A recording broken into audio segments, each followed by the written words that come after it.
అందరికీ నమస్కారం.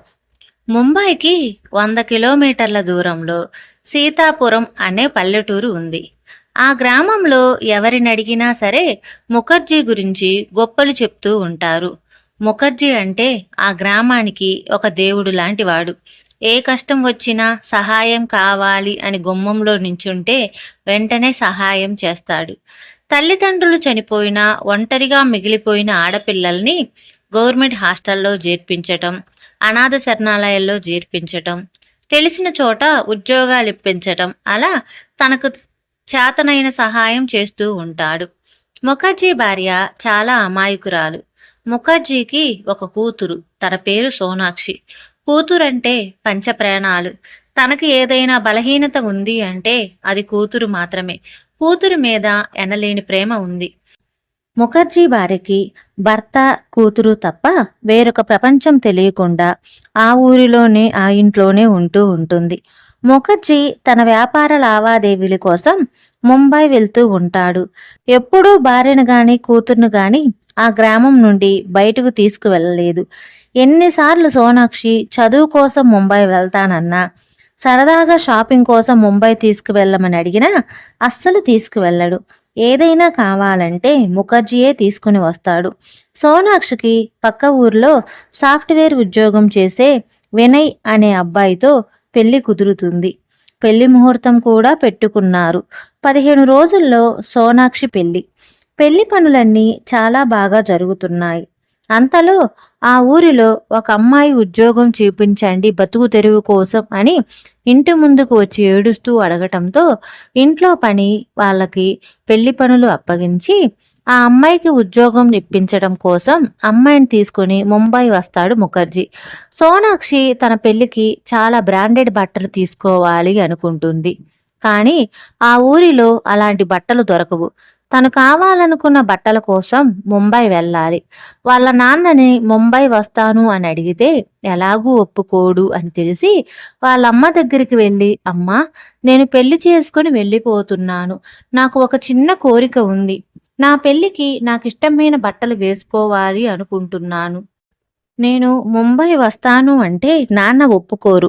అందుకని నేను ముంబై వెళ్ళిన తర్వాత పలానా చోట ఉన్నాను అని ఫోన్ చేస్తే ఇక తప్పక నాన్న నన్ను బయటికి తీసుకువెళ్తాడు. ఎలాగూ మనకి ముంబైలో ఒక ఇల్లు ఉంది.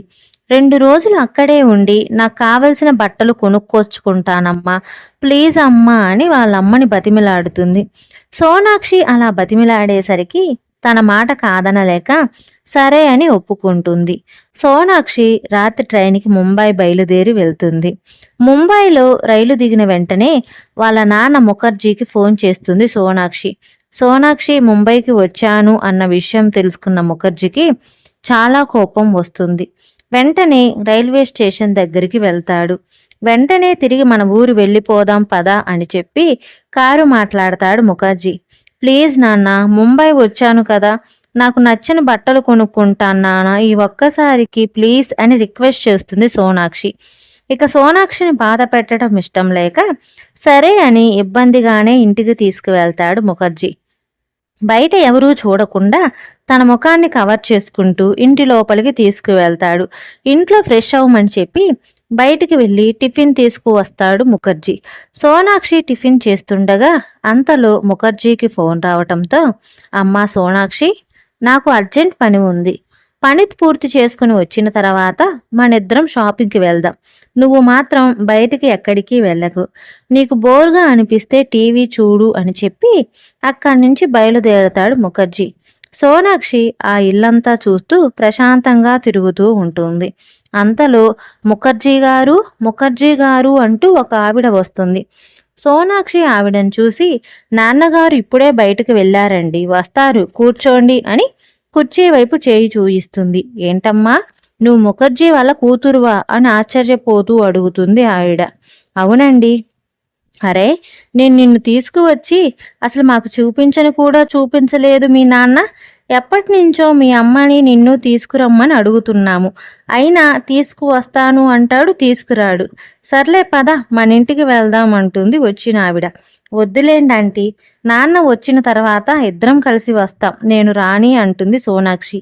ఏంటి, నీ మెడ మీద ఏదో పురుగు వాలింది అని చెప్పి మెడ దగ్గర చెయ్యి పెట్టి టక్కున ముక్కు దగ్గర క్లోరోఫామ్ ఉంచిన కర్చీఫ్ పెడుతుంది ఆవిడ. సోనాక్షి స్పృహ తప్పి పడిపోతుంది. ఆ వచ్చిన ఆవిడ ఎవరికో ఫోన్ చేయగానే ఒకతను ఒక పెద్ద సూట్ కేసు తీసుకుని వచ్చి సోనాక్షిని ఆ సూట్ కేసులో పెట్టి కారులో తీసుకుని అక్కడి నుంచి వెళ్ళిపోతారు. కాసేపటి తర్వాత ఇంటికి వచ్చిన ముఖర్జీకి ఇంట్లో కూతురు కనపడదు. ముఖర్జీ పై పడిపోయినట్లు తన కూతుర్ని ఎవరో తీసుకువెళ్లారు అని అర్థమైపోయి గుండె పగిలేలా ఏడుస్తాడు. తనకి తెలిసిన వాళ్ళందరికీ ఫోన్లు చేయటం మొదలుపెట్టాడు. ఈరోజు మా ఇంట్లో ఉన్నది నా సొంత కన్న కూతురు, నాకు కావాలి అని ఏడుస్తాడు.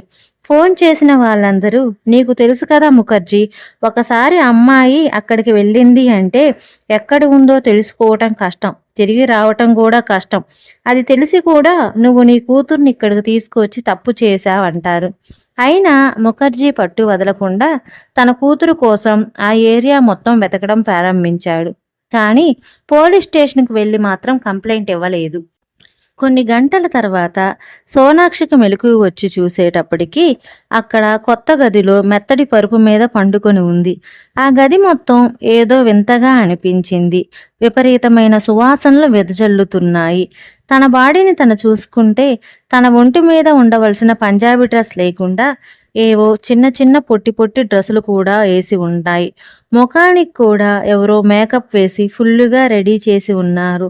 అసలు అక్కడ ఏం జరుగుతుందో ఎక్కడికి వచ్చిందో సోనాక్షికి అర్థం కాదు. అంతలో ఒక పెద్దాయన రావటం ఆ గదిలోకి చూస్తుంది. అతను చూస్తూనే తన ప్రవర్తన అర్థం చేసుకున్న సోనాక్షి, నేను అలాంటి అమ్మాయిని కాదండి, నేను మా ఇంట్లో ఉంటే నన్ను కిడ్నాప్ చేశారని ఇంకా ఏదో చెప్తుంటే వచ్చిన ఆయన సోనాక్షిని కొట్టి తనని బలాత్కారం చేస్తాడు. తర్వాత రోజు సోనాక్షికి నడవడానికి కూడా ఓపిక ఉండదు. తన గదికి ఎందరో మగవాళ్ళు వస్తున్నారు పోతున్నారు. సోనాక్షి ఏమి చెప్పినా వచ్చిన వాళ్ళు వినడానికి కూడా ఇష్టపడటం లేదు. ప్రతిరోజు విపరీతంగా ఏడుస్తూ సరిగ్గా భోజనం చేసేది కాదు. అక్కడ ఉన్న ఆడవాళ్లతో నన్ను పంపించేయండి అని గొడవ చేస్తూ ఉండేది. అందుకని తనెక్కడ తప్పించుకుంటుందోనన్న ఉద్దేశంతో రూమ్లోనే ఉంచారు. రూము నుండి బయటికి రానీరు. అది ముంబైలోనే భయంకరమైన వ్యభిచార గృహాలుండే రెడ్ లైట్ ఏరియా. కొన్ని రోజులకి తను అక్కడి నుంచి తప్పించుకోలేను అని అర్థం చేసుకున్న సోనాక్షి ఏడవటము గొడవ పడటము మానేసి అందరితో కలవడానికి అలవాటు పడింది. సోనాక్షి మామూలుగా ప్రవర్తించటంతో గదిలో బంధించటం ఆపేసి అక్కడ తిరగడానికి పర్మిషన్ ఇచ్చారు. అటూ ఇటూ తిరుగుతూ ఉంటుంది. సోనాక్షి వాళ్ళ నాన్న ముఖర్జీ కొన్ని రోజులు ముంబైలోనే ఉండి కూతురు జాడ తెలియకపోవటంతో తిరిగి గ్రామానికి వెళ్ళిపోయాడు. ఇక మళ్ళీ ముంబై రాలేదు. సోనాక్షి అక్కడ గదులమ్మడి తిరుగుతున్నప్పుడు భోజనాల దగ్గర ఒక అమ్మాయిని చూస్తుంది. ఆ అమ్మాయిని ఎక్కడో చూసినట్లు అనిపించి మిమ్మల్ని ఎక్కడో చూశాను అని వెళ్ళి పలకరిస్తుంది. ఏంటి, నేను గుర్తుకు రాలేదా? మీ ఇంటికి వచ్చినప్పుడు నవ్వుతూ భోజనం పెట్టావు, నీ పాత బట్టలు కూడా నాకు ఇచ్చావు, గుర్తులేదా? నా పేరు లక్ష్మి, మాది మీ పక్క ఊరే అని చెప్తుంది ఆ అమ్మాయి. ఉద్యోగం కోసం మీరు మా ఇంటికి వచ్చారు కదా, గుర్తొచ్చారు అని అంటుంది సోనాక్షి. సరే, నేనెందుకు వచ్చాను తర్వాత సంగతి, నువ్వెలా వచ్చావు అని లక్ష్మి సోనాక్షిని అడుగుతుంది. సోనాక్షి జరిగిందంతా చెప్తుంది. దేవుడు ఉన్నాడు సోనాక్షి, ఎంతో మంది ఆడపిల్లల జీవితాన్ని నాశనం చేసినందుకే మీ నాన్నకి పడాల్సిన శిక్ష కన్న కూతురైన నీకు పడింది. నువ్వు దూరంగా ఉన్నావు అని తెలిసి మీ నాన్న గుండెలు పగిలిపోవాలి అంటుంది లక్ష్మి. ఏం మాట్లాడుతున్నారండి? మా నాన్న ఆడపిల్లల జీవితాలు నాశనం చేయటమేంటి? మా నాన్న ఎందరికో ఆదర్శం, అందరికీ చాలా సహాయం చేశాడు. మా నాన్న గురించి అలా మాట్లాడితే ఒప్పుకోను అని కోపంగా అంటుంది.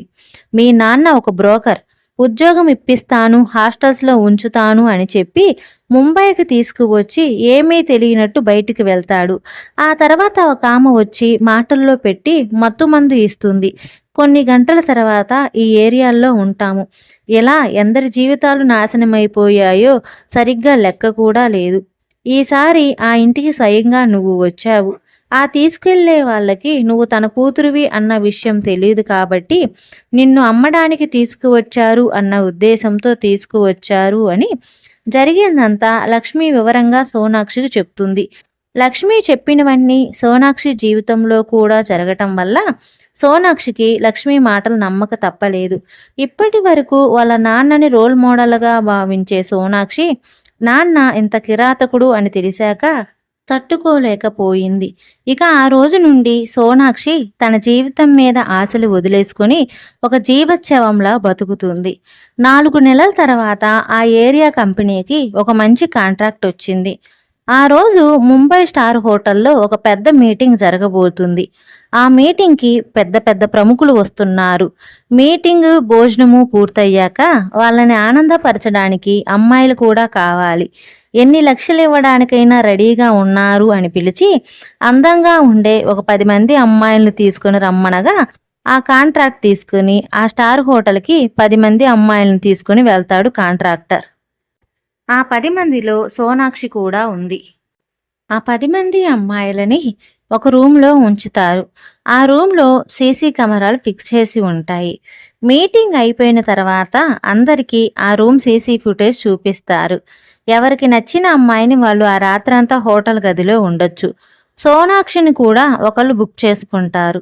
వీళ్ళని తీసుకువచ్చిన బ్రోకర్ సోనాక్షిని ఆ గది దగ్గర వదిలిపెట్టేసి వెళ్ళిపోతాడు. గది లోపల ఉన్న మనిషిని చూసి సోనాక్షి షాక్ అవుతుంది. ఆ గదిలో ఉన్నది ఎవరో కాదు, సోనాక్షిని కొన్ని నెలల క్రితం పెళ్లి చేసుకోవాలనుకుంటున్న అబ్బాయి వినయ్. ఏంటి సోనాక్షి, ముంబై వచ్చి తప్పిపోయావన్నారు ఏంటి? నిన్ను ఆ రూమ్లో చూసేసరికి నాకొక్కసారిగా భయం వేసింది. అందుకే నీకేం జరిగిందో తెలుసుకోవటం కోసం నేను నిన్ను బుక్ చేసుకున్నాను అని అసలు విషయం చెప్తాడు వినయ్. తను ముంబైకి వచ్చిన దగ్గరుండి జరిగిందంతా పూసగుచ్చినట్లు వివరంగా చెప్తుంది.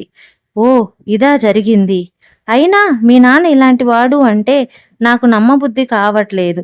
సర్లే సోనాక్షి, నాకు ఒక ఐడియా వచ్చింది. రేపు ఉదయం వరకు మన గది వైపు ఎవరూ రారు.